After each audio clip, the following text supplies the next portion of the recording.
Everyone, welcome to Optimize for Humans. My name is Usha. I'm your podcast host. I'm an executive coach and consultant, really fascinated by this topic of AI and what AI adoption looks like when it's human-centered and impactful within organizations. And I've been enjoying speaking with leaders from all different kinds of organizations to get a sense of what it looks like in their world. And today I'm excited to be speaking with Miguel Medina. Miguel, welcome. Thank you Hi, so much thank for you. being here. Of course, thank you. Would love to start by asking you to introduce yourself and give us a little bit of what excites you about this topic. So, my name is Miguel Medina. You got it perfect. Miguel Medina, if you want to ask my mother. Yeah. But you got it perfect. So, I think the thing that excites me the most about AI is opportunity. So I'm the VP of operations here at a company called Strongarm Designs. So we make stuff like you see in the background here, stainless carts for biopharm and healthcare. We make nurse carts, wall arms, that sort of thing. Design, manufacture, assemble, all of that. What excites me the most in my position is being able to, as we spoke before about being able to navigate through uncertainty. And in my career, having that transition from manager or even high level manager to leadership, that's a big part of it. I think the first one that I had was, definitely through COVID. There was certainly a lot of uncertainty there. There's been uncertainty with or anti-certainty with tariffs and sort of uncertainty by design, in my opinion. But anyway, in this position, being able to take up that mantle and say, "Hey, I gotta be the one that has the cool head, the calm head, strategy, the plan." People are looking to me and to the company to be able to assuage their qualms and their fears. So that's certainly I think the most exciting part about AI. There's exciting parts about using it and watching it too, Yeah. because I'm 20 years ago when I was in undergrad.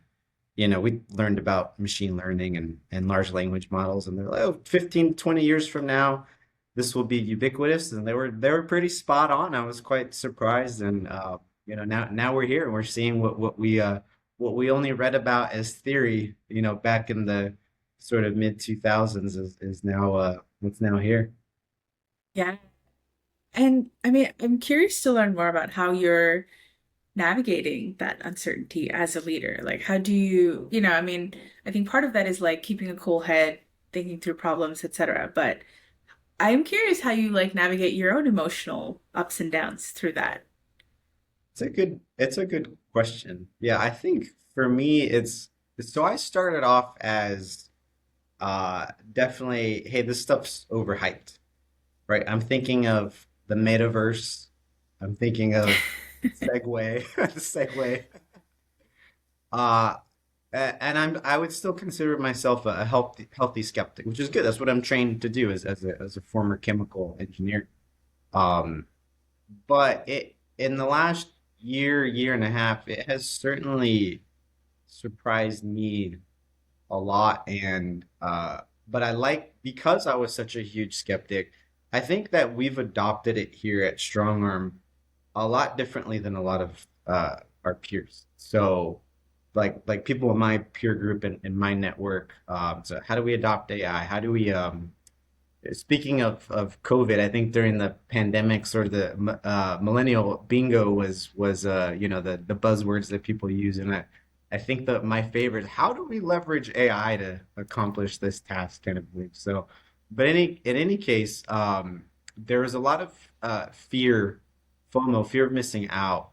Is Mm. I think we as in all of us, not just us two, literally everyone. I think we remember the adoption of the internet, and we knew how much that changed the trajectory of companies, made and broke fortunes, and we understood this, and I think we understand that this is the next internet. Love it or hate it, it's here, and Yeah. it has that. potential and already is transforming our society. So I think when well, I don't really understand what AI is. I don't know what an LLM is. I know what it stands for, but I know it's a probability thing. But at the end of the day, I still don't really know what it is on a Hmm. fundamental level. I think that can be very scary. Say, I'm gonna get left behind, either as of like, well, I'm no longer gonna be, CEO or VP unless I understand this, or my Right. business is gonna suffer unless I understand this. And I don't think people have to uh, live with that. So I think what we had decided, Steve and I, our president, we had decided a couple years ago that we're going to keep with our current strategy. We say AI itself is not a strategy because it's not part of our core competency. It can be for tech companies and companies that are they're the point is to use AI, right? And that's fine. For us as a manufacturer, AI is not a strategy. Our Mm. strategy is aligned with our continuous improvement methodology, the Lean Six Sigma, and it's aligned with our other strategic plans to penetrate certain markets and expand certain product lines. So, which is perfect for us, um, because in the continuous improvement methodology, when you're mapping out a process, um, you see some segment of the process, you say, okay, this is something that's has consistent inputs and outputs. It can be repeatable. And what tools can I apply to leverage that? And some of that is automation, like robotics, and some of it is AI, and that's perfect. And it's worked very well for us with many different examples of how it works with this data analysis, vision system QC checking, other sort of documentation, compliance, things like that. So it's worked absolutely brilliant for us.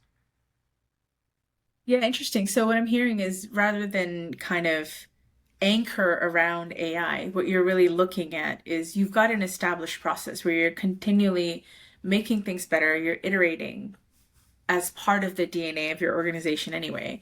And now this is just one more tool that helps you do that.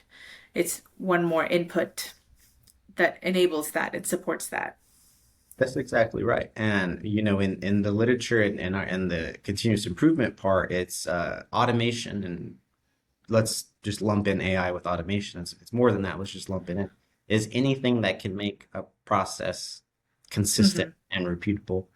Hmm. So if that's more efficiency or higher profit or Yeah. scalability or whatever that means, any and all of those things, and AI is the best tool to do that, then Yeah. that's what we do. So we're just like, on the one hand, it's not the core of our strategy that we use AI, but if AI presents itself as an Hmm. opportunity, absolutely, let's use it. Let's get our hands dirty, and if we're wrong, we have that iterative improvement that, oh, we understand why it was the wrong choice or why it didn't work, Yeah. and then readjust and then go from there, as opposed to, oh, this didn't work for us or something like that.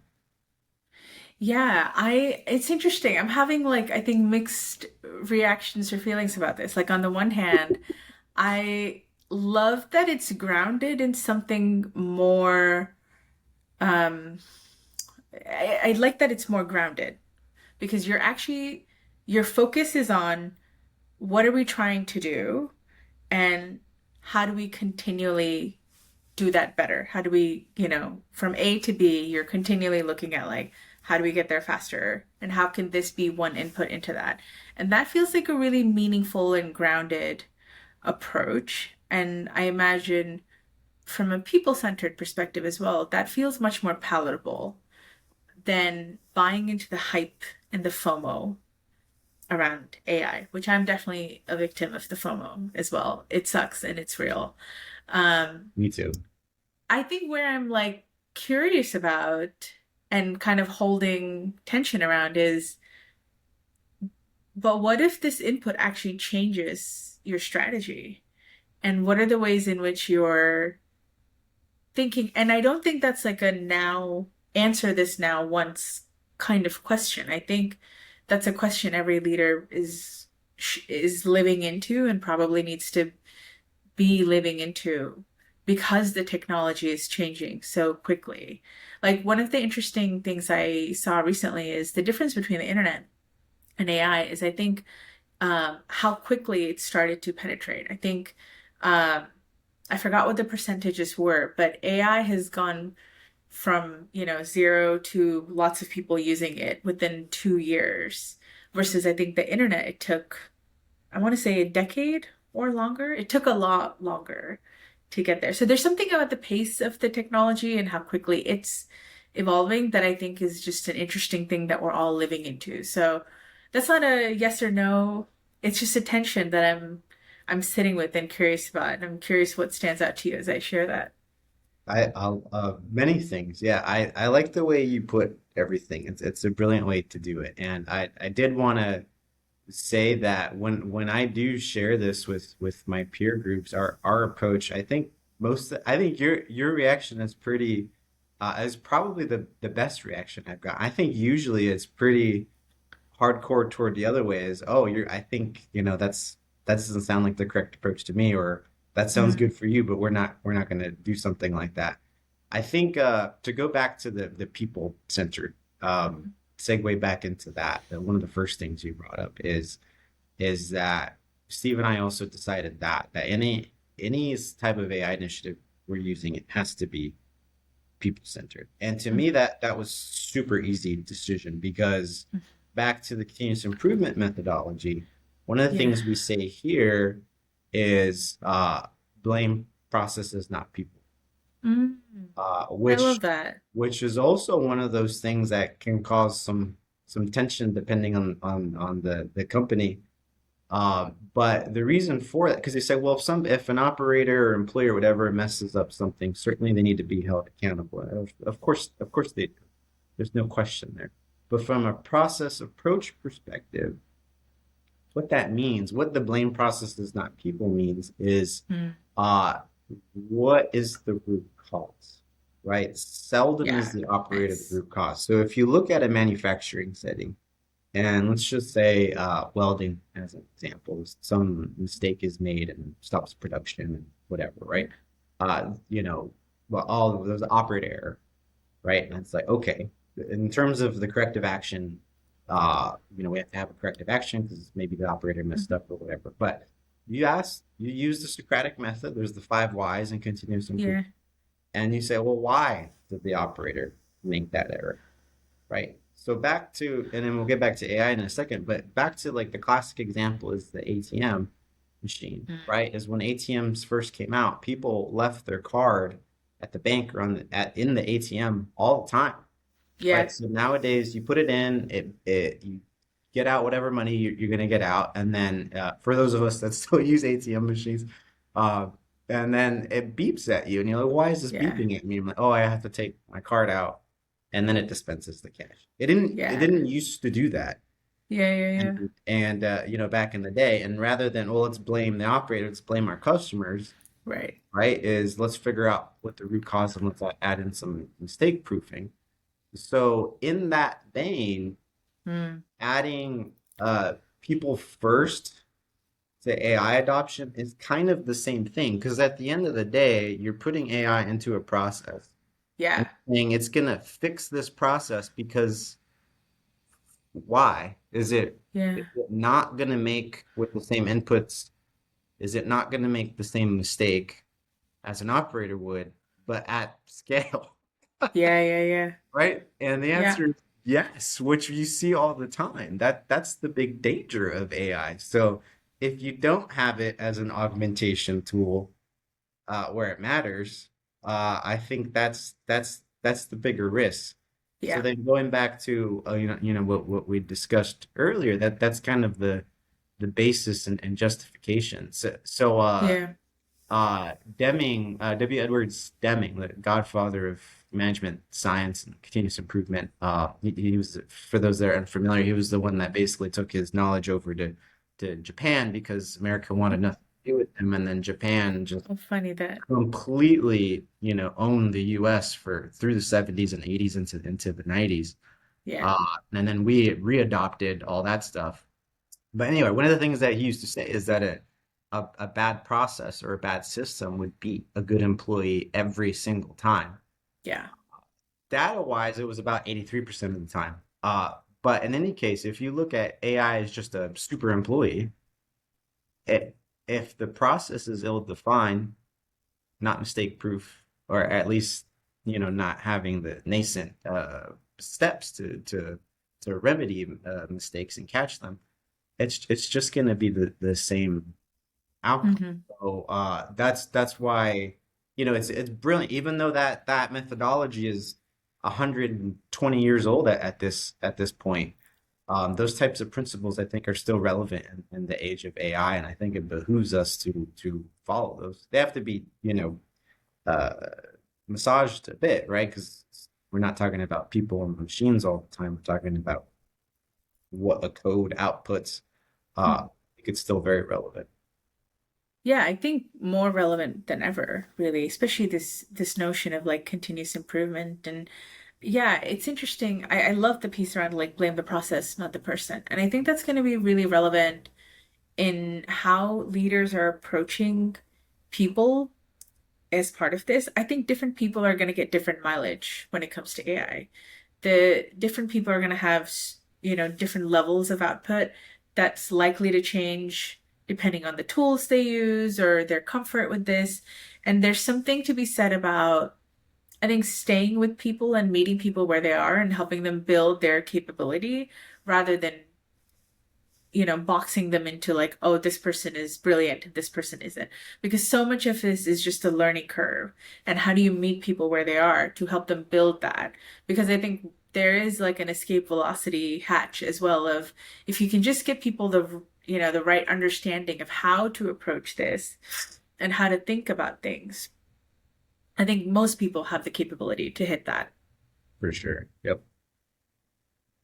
I'm curious too, from a manufacturing perspective, and as someone who's, like as a VP of operations, I think this brings up lots of interesting possibilities and question, and also a lot of risk when it comes to thinking about how you automate, how you leverage AI, etc. And I'm curious how you're thinking about it and what advice you would have for leaders out there who are in a similar space. For sure. I think for us is especially on the manufacturing side. And so well it doesn't apply to us because I'm making something, in the real world, so I don't have to worry about it. And I think that's a danger too. I think that they should definitely, maybe worry is the wrong word, but they should definitely be adding it into their strategic planning and their, tactical and operational goals. Yeah. But here it's like I was saying, something we started during the pandemic was just general digitization efforts, which, we implemented very well, and we're following the exact same principles as put people first and put it where the inputs and outputs are consistent.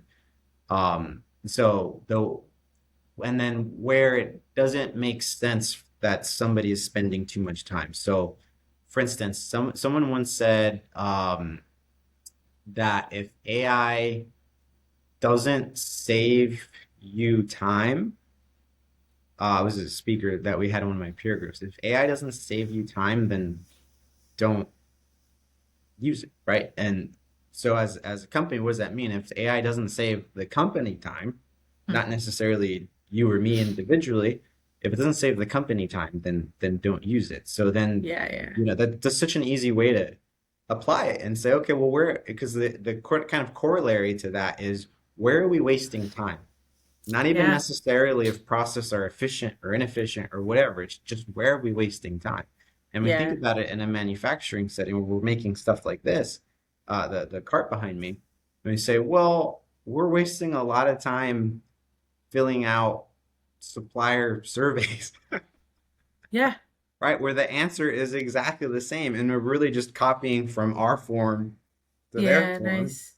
and then identifying that we're spending, like 20, 40 plus hours a week in person hours just filling out supplier surveys for what reason, right? And it's, oh, can we upload this Yeah. I heard about agents. Can I upload this to an agent and then can I give them this and then can it sort of fill everything out for me and then just double check? And then the answer is yes, and it's absolutely brilliant. And it was something we could do on our own and that was accessible. So that's the other thing is Yeah.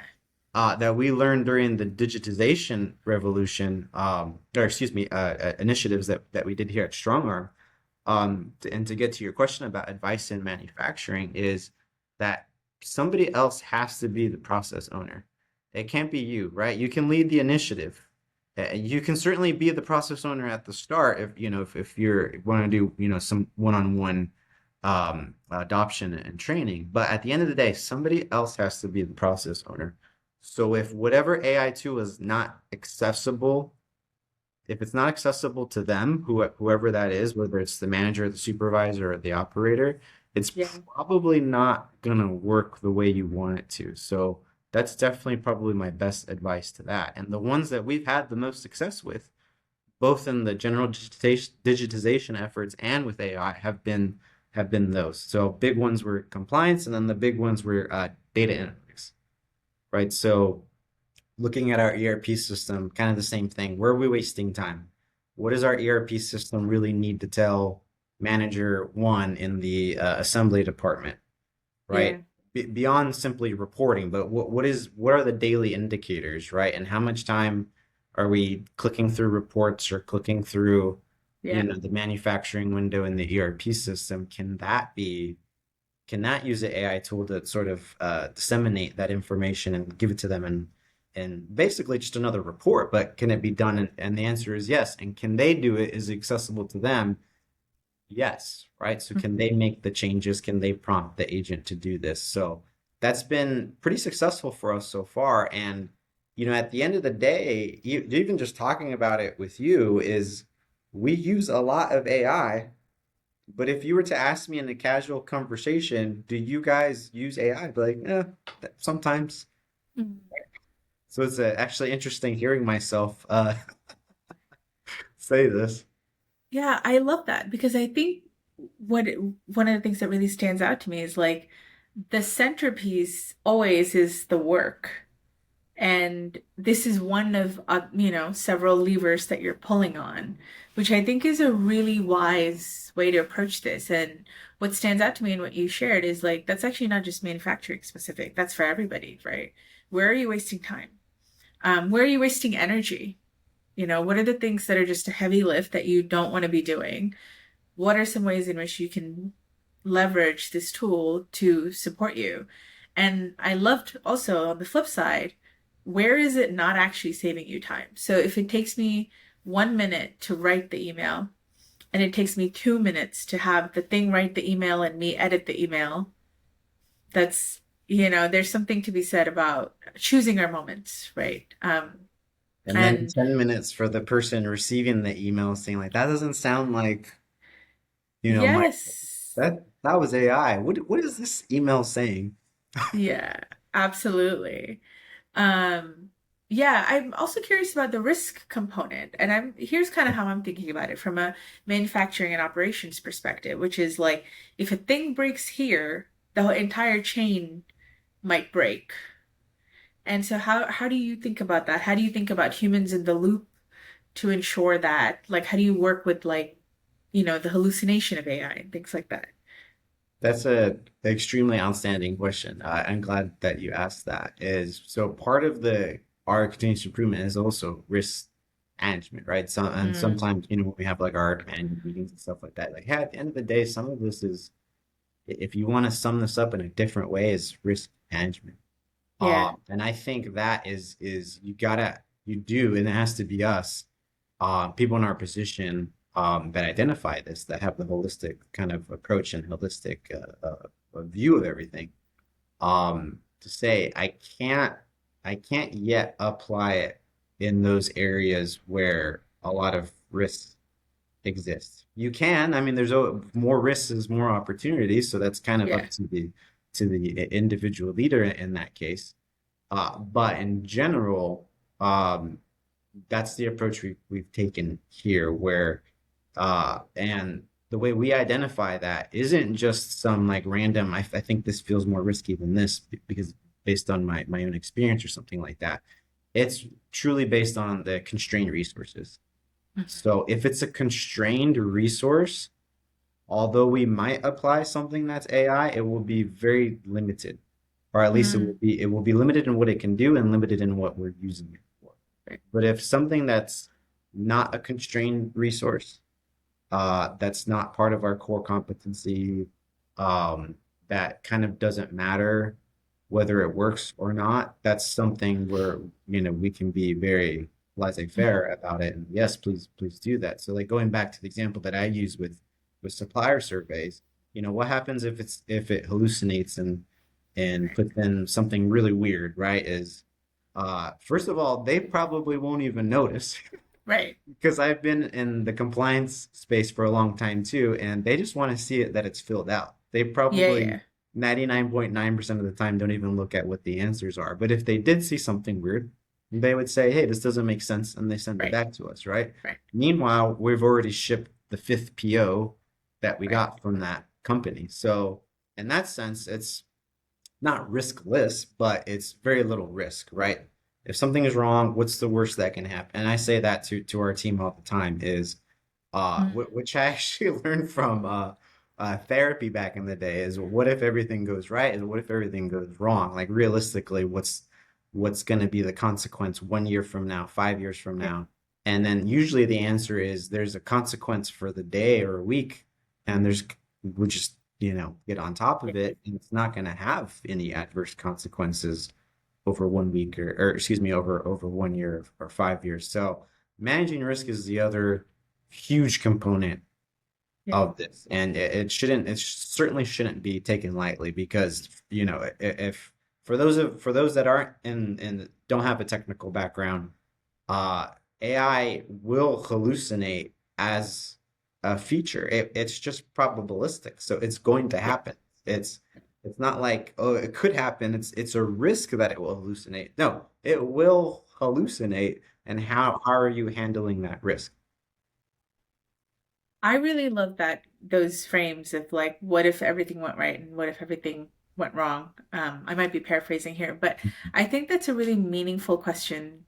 And the thing that I see sometimes within leadership teams is we spend too much time belaboring decisions that like might not actually have an impact 6 months from now, and too little time thinking about what does this mean 6 years from now.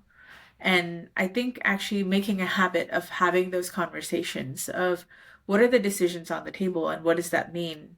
And again, back to the continuous improvement piece of just like getting into that habit of breaking decisions down and taking an iterative approach. So actually testing and learning rather than having these huge guesses or decision through indecision. I think there's just some patterns sometimes that um, are getting riskier with the with AI as part of the equation. And I really love that how you're thinking about it and how you're kind of prompting your team to be thinking about it as well. Well, the last thing I know we wanted to explore was this question of employee engagement and how AI is impacting that. I'd love to hear a little bit about what stands out to you and what are you experiencing in that moment at the moment. For sure. I love that. That's probably my favorite part of my job. I originally wanted to be a teacher back in the Oh, day and ended up being an engineer. And now that I don't do engineering and leadership position, there's huge like coaching aspects yeah. of our types of roles, and that has really fulfilled that yearning to want to be a teacher. So this is my favorite part. And the example I always say is voting in the US is there's a difference between empowerment and engagement. Mm. So are American citizens empowered to vote? Yes. Are they engaged to vote?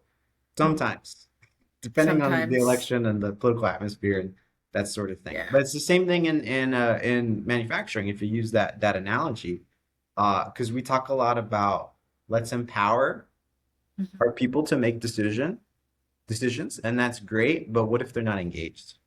Right. right? And that's kind of the bigger constraint there is let's put systems and policies and champion values so that our employees can be engaged, so that the empowerment tools and initiatives that we put forward, that they actually have some type of return, right? Yeah. Um, and I think what we've learned, and we actually talked about this briefly when we first met, was in psychology, and I'm certainly no expert in psychology. I've taken like an undergraduate like seminar, and that's it. But my understanding from the psychology literature is that um, one of people's biggest fears with change or adoption of culture initiatives or technology initiatives is the fear of losing agency. So Mm. not necessarily the change itself or the implications of the change, but just this something so much more fundamental is, do I lose the ability to do this? Right? Yeah. Even if it's better for me, am I losing agency? So I think that's probably the biggest piece of the puzzle. That it's so Yeah. abstract, but it's so incredibly important to AI, Yeah. any type of adoption, but AI adoption in particular is this seem like something that's going to cause somebody to lose agency? I need to take, or we need to take a different approach then. Because and how do you know that? Well, just go ask them. Go do it with them, right? Or put, Yeah. and if that's not scalable because you have a big company, well, I can't just go ask every single person. Is Yeah. build the systems in place so that that's part of the criteria. Yeah. Is, hey, we're gonna do AI, whether it makes people more productive or even whether it replaces people or not. You just say, are we gaining agency or losing agency, or is it staying the same? Right. And you do have to be a little bit, you do have to coach, whether it's you or not. It should be you sometimes, but there is a little bit of a coaching aspect with that when Mhm. you're doing these things. Yeah. Well, first, I just want to say I think you would have made a great teacher. Just to put that out there. um, and yeah, the asking people and kind of what's underlying that stands out to me is meeting them where they are. And I Yeah. think the agency question is a huge question because I do think there's two approaches that I see, which is one is person X over there did this, they leveraged AI in this way and they're much faster. Now everyone on the team do the same thing. Mhm. And that feels very like you're pushing it down my throat. And I've heard people use that exact term, you For know. sure. And I think what's tricky about that is like what if person Y really likes this element of the job that you're now pushing them to automate and they really hate this other element of the job or they're not as strong in this other element. So there's something about like I think the way this works well is giving people the tool and helping them figure out where do you want to be in the loop, what serves you, and what drains you, and helping them figure that out for themselves versus this worked here and now we need everyone else to get on the same page and work in the same way. And I think that's a really different approach because one is like optimizing for efficiency and another is optimizing for the person. And ultimately, I think you're going to get more efficiency and engagement when you let the person who's actually doing it figure it out and decide.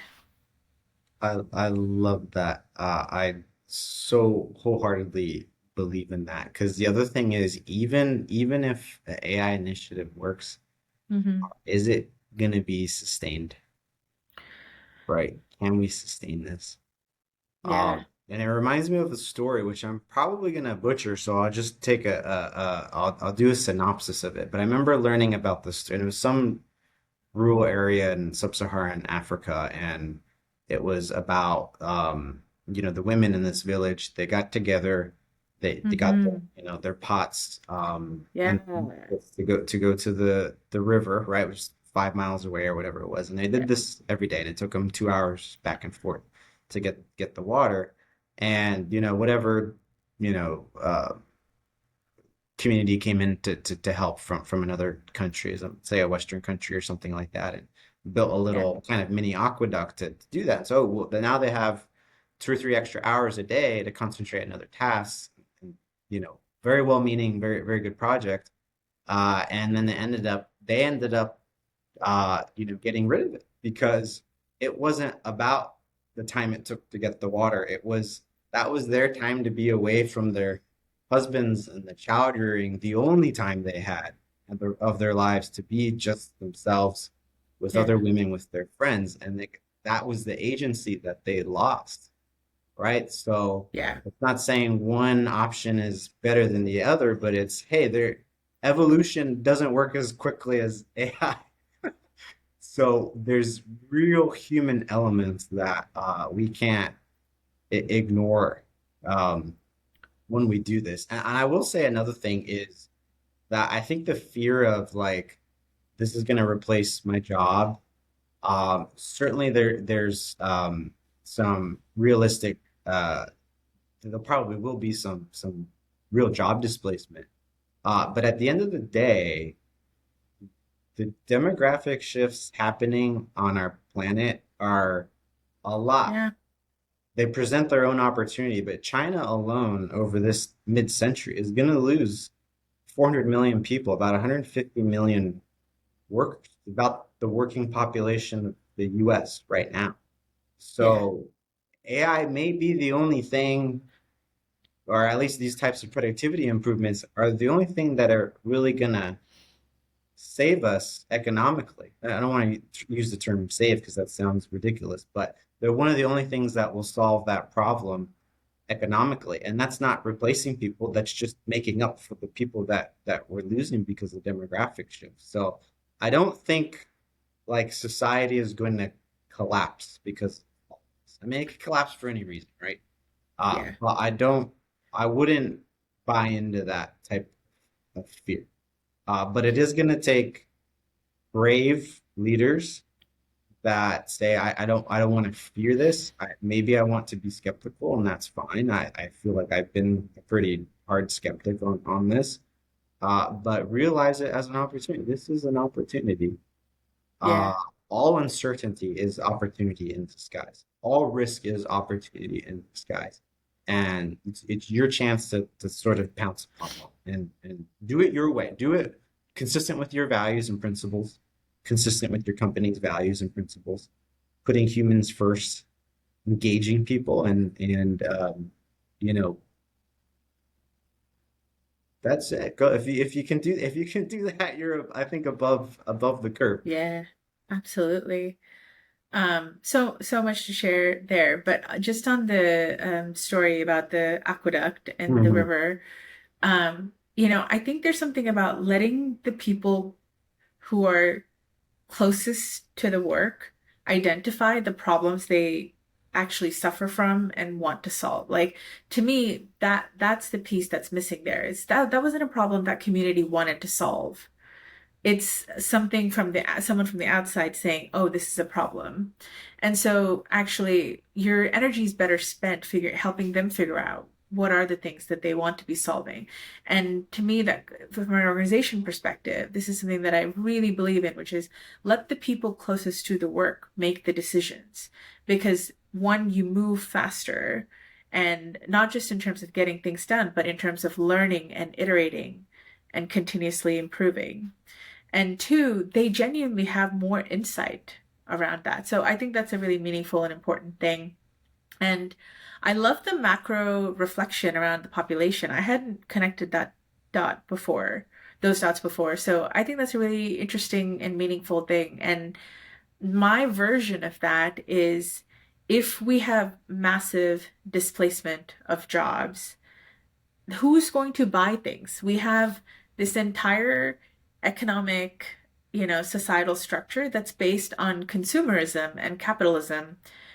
You're ruining your own consumer base and customer base if you fire a bunch of people. Like, we're going to stop going to Amazon, we're going to stop buying things and stuff, and it'll be just about, like basic necessities. So, like, I think there's something about like the entire thing will collapse. If we don't all win, none of us win. And I think And I think it really does take brave leadership. I really appreciated that. I think it requires leaders who are thinking about their decisions as like, what does this mean 10 years from now? Not just, the next quarter or the next year. And yeah, it's an interesting question that I think we're all living into at this moment. And I'm really inspired by leaders like yourself. I think I really love how you're thinking about this as people and purpose and like the impact you're trying to create. And AI is something that augments and supports all of that rather than this like shiny new bullet that you have to chase. Well, I like the way you put that, and as you know, you inspire me as well. So we can inspire each other. Hopefully, we I inspire love it. a few people. But yeah, just doubling down on that. Just be courageous. It does take courage, and we will overcome. We will overcome. I love that. Miguel, it's been such a pleasure. Thank you so much for coming on.